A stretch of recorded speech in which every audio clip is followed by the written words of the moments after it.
Bharatiya Janata party सरकार गौतम अडानी के खिलाफ जांच भी नहीं बिठा रही है और यहां उसकी वजह से प्रधानमंत्री नरेंद्र मोदी के लिए बहुत बड़ी मुश्किलें पेश आ रही हैं, राष्ट्रीय और अंतर्राष्ट्रीय तौर पर। दोस्तों, ये ना भूलें कि सिर्फ एक अमेरिकी अदालत ने गौतम अडानी पर धोखाधड़ी का आरोप नहीं लगाया है, गिरफ्तारी का वारंट नहीं जारी किया है। कल ही कीनिया के राष्ट्रपति ने राष्ट्र के नाम संबोधन में गौतम अडानी के साथ कॉन्ट्रैक्ट। तो अपने ही जाल में यहां पर बीजेपी पार्टी बुरी तरह से फंस चुकी है और मोदी सरकार गिरने जा रही है। गौतम अडानी जेल जाने वाले हैं। आंध्र प्रदेश के अंदर 1750 करोड़ की घूस दी गई थी। अमेरिका के अंदर अरेस्ट वारंट जारी कर दिया गया है और कई देश अब यहां पर मुखालिफत में खड़े हो चुके हैं। लेकिन हमारे देश की गोदी मीडिया ये खबरें आप लोगों तक नहीं पहुंचाएगी कि किस तरह से मोदी सरकार को झटके पे झटके लग रहे हैं। इस रिपोर्ट को देखिए। भारतीय जनता पार्टी सरकार गौतम अडानी के खिलाफ जांच भी नहीं बिठा रही है और यहां उसकी वजह से प्रधानमंत्री नरेंद्र मोदी के लिए बहुत बड़ी मुश्किलें पेश आ रही हैं, राष्ट्रीय और अंतर्राष्ट्रीय तौर पर। दोस्तों, ये ना भूलें कि सिर्फ एक अमेरिकी अदालत ने गौतम अडानी पर धोखाधड़ी का आरोप नहीं लगाया है, गिरफ्तारी का वारंट नहीं जारी किया है। गिरफ्तारी का वारंट जारी कर दिया कीनिया के राष्ट्रपति ने राष्ट्र के नाम संबोधन में गौतम अडानी के साथ कॉन्ट्रैक्ट को रद्द कर दिया, एक पूरी डील को रद्द कर दिया है। दोस्तों, कहने का अर्थ यह है कि गौतम अडानी का नाम सिर्फ अमेरिका में भ्रष्टाचार के मामलों में नहीं, कीनिया में भी सामने उभर कर आ रहा है। और भारतीय जनता पार्टी क्या कह रही है कि यह उस औद्योगिक समूह का मामला है, हमारा उससे कोई लेना देना नहीं। The law will take its own course. सवाल यह है दोस्तों कि अगर भाजपा को यह लगता है कि law will take its own course, तो आप जिसके अंतर्गत सीबीआई है, इनकम टैक्स है, एनआईए है, ईडी है, आप इस बारे में क्या कर रहे हैं? आप क्या कर रहे हैं? गौतम अडानी अंतर्राष्ट्रीय तौर पर भारत के लिए शर्मिंदगी का सबब बन रहे हैं, मगर साहब मजाल है भारतीय जनता पार्टी सरकार इसकी जांच करा दे। ऐसा क्यों हो रहा है मैं समझना चाहता हूं, मगर सबसे पहले दोस्तों मैं आपका ध्यान खींचना चाहूंगा कुछ किरदारों की तरफ, क्योंकि आने वाले दिनों में यह एक बहुत बड़ी समस्या हो सकती है। मैं आपको बताता हूं कैसे। आंध्र प्रदेश के पूर्व मुख्यमंत्री जगन मोहन रेड्डी, दोस्तों अमेरिकी दस्तावेजों के मुताबिक जब जगन मोहन रेड्डी मुख्यमंत्री थे तब 1750 करोड़ रुपए, ध्यान से इस आंकड़े पर गौर कीजिए, 1750 करोड़ रुपए अडानी समूह ने आंध्र प्रदेश के अधिकारियों को रिश्वत के तौर पर दी थी। अब याद कीजिएगा, जब जगन मोहन रेड्डी मुख्यमंत्री थे तब उन्होंने मौजूदा मुख्यमंत्री चंद्रबाबू नायडू को जेल भेज दिया था। जब से चंद्रबाबू नायडू मुख्यमंत्री बने हैं वो जगन मोहन रेड्डी के पीछे पड़े हुए हैं।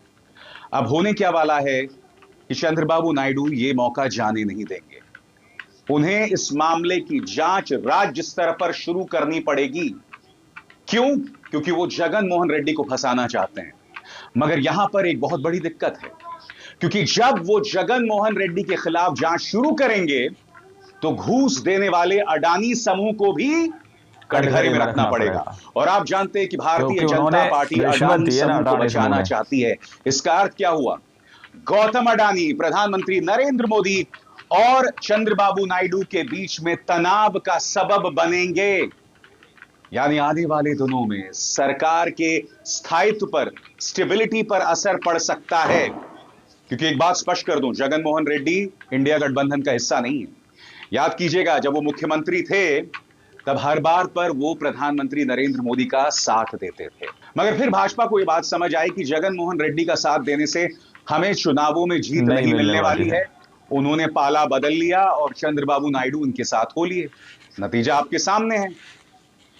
तो यहां पर जो बात साफ तौर पर उभर कर आ रही है कि जगन मोहन रेड्डी और अडानी भविष्य में चंद्रबाबू नायडू और भारतीय जनता पार्टी के बीच में तनाव का सबब साबित हो सकते हैं अगर, और यह बहुत बड़ा अगर है, अगर चंद्रबाबू नायडू इस मामले की जांच शुरू करते हैं। क्योंकि उस जांच में कटघरे में सिर्फ जगन मोहन रेड्डी नहीं होंगे, अडानी समूह भी होगा। और मैं आपको याद दिलाना चाहूंगा, कल संबित पात्रा पत्रकारों के सामने आते हैं और एक निहायत ही शर्मनाक प्रेस कॉन्फ्रेंस करते हैं। कहते हैं इस मामले से सरकार का कोई लेना देना नहीं है। उन्होंने कहा नहीं, मगर भाव वही थे, कायदे से इस मामले की जांच हो जानी चाहिए। मगर वो ये कह रहे हैं कि ये मामला उस औद्योगिक समूह का है। सुनिए संबित पात्रा ने क्या कहा। आज जो एक मुद्दा सामने आया है, सुबह से मीडिया में हम सब देख रहे हैं, एक कंपनी को लेकर उसके ऊपर कुछ केस है, यूएस में केस चल रहा है, आक्षेप प्रति आक्षेप है। हम लोगों का स्पष्ट मानना है जहां तक कंपनी और कंपनी का केस का विषय है, कंपनी उस पर अपना स्टेटमेंट जारी करेगी, कंपनी उस पर अपना बचाव स्वयं करेगी। Law will take its own course. मगर जिस प्रकार से आज डॉक्यूमेंट्स सामने रखे गए, सुबह से मीडिया में हमने भी डॉक्यूमेंट्स देखे। The public, in fact because the documents are in the public domain, people of this country have also seen the documents. बिजली को लेकर, बिजली के सेल को लेकर, सेल परचेस को लेकर जो एग्रीमेंट है और स्टेट डिस्ट्रीब्यूशन कंपनीज एसडीसीज के साथ जो एग्रीमेंट है, उसको लेकर यह पूरा मुद्दा है। यूएस और भारत, इन दोनों के बीच इलेक्ट्रिसिटी का लेन देन, दो कंपनियां हैं, एक भारत की कंपनी है, एक यूएस की कंपनी है, और भारत के 4 राज्य हैं। ये 4 राज्य कौन कौन से हैं, जिनका नाम यूएस के कोर्ट में भी आता है और भारतवर्ष में तमाम चैनलों ने उन 4 राज्यों के नाम को उजागर किया है। सबसे बड़ी बात, एक अमेरिकी अदालत ने जो आदेश जारी किया है वो एक सरकार का हिस्सा है, अमेरिकी सरकार का हिस्सा। और संबित पात्रा और पूरा प्रचार तंत्र क्या कह रहा था कि भारत के लोकतंत्र के खिलाफ एक साजिश है। तो बड़ा सवाल, आपने अडानी को इतना ताकतवर क्यों होने दिया कि उनके चलते भारत के लोकतंत्र को नुकसान पहुंचे? क्या वजह है?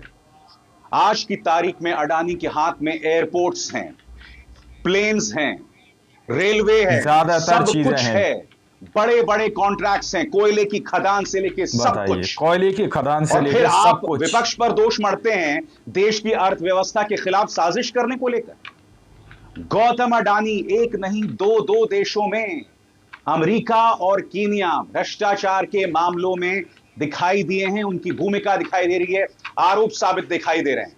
सबसे बड़ी बात, कीनिया के राष्ट्रपति कल राष्ट्र के नाम संबोधन में गौतम अडानी के साथ अपने कॉन्ट्रैक्ट को, तमाम जो डील्स थे, उसे रद्द कर देते हैं।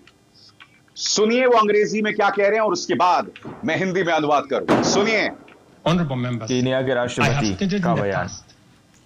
And now reiterate today that in the face of undisputed evidence, accordingly, I now direct, in furtherance of the principles enshrined in Article 10 of the Constitution on transparency and accountability, and based on new information provided by investigative agencies and partner nations, that the procuring agencies within the Ministry of Transport and the Ministry of Energy and Petroleum immediately cancel the ongoing procurement process for the JKIA expansion public-private partnership transaction.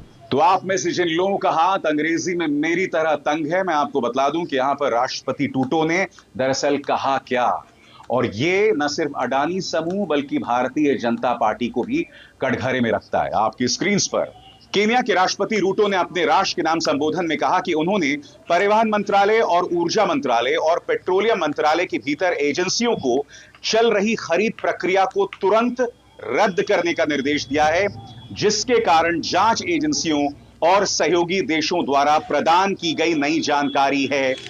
इस फैसले से Adani energy solutions की 30 साल की $736 million की सार्वजनिक निजी भागीदारी डील प्रभावित होगी, जो कि अक्टूबर में कीनिया इलेक्ट्रिकल ट्रांसमिशन कंपनी के साथ हुई थी। अडानी एनर्जी सॉल्यूशंस ने इस समझौते के तहत कीनिया में 171 मील की ट्रांसमिशन लाइनें और 3 सब स्टेशन बनाने थे। मैं आपको बता दूं दोस्तों, कीनिया की एक अदालत ने अक्टूबर में ही इस डील को रद्द कर दिया था। उस वक्त वहां की सरकार यह कह रही थी इसमें कोई भ्रष्टाचार नहीं है, अदालत इसे रद्द कर चुकी थी। आपने सुना कीनिया के राष्ट्रपति, फिर भी भाजपा क्या कहती है, जांच की कोई जरूरत नहीं है। ये मामला भाजपा पूरी तरह से बचा रही है समूह का है, हमसे इसका कोई लेना देना नहीं है।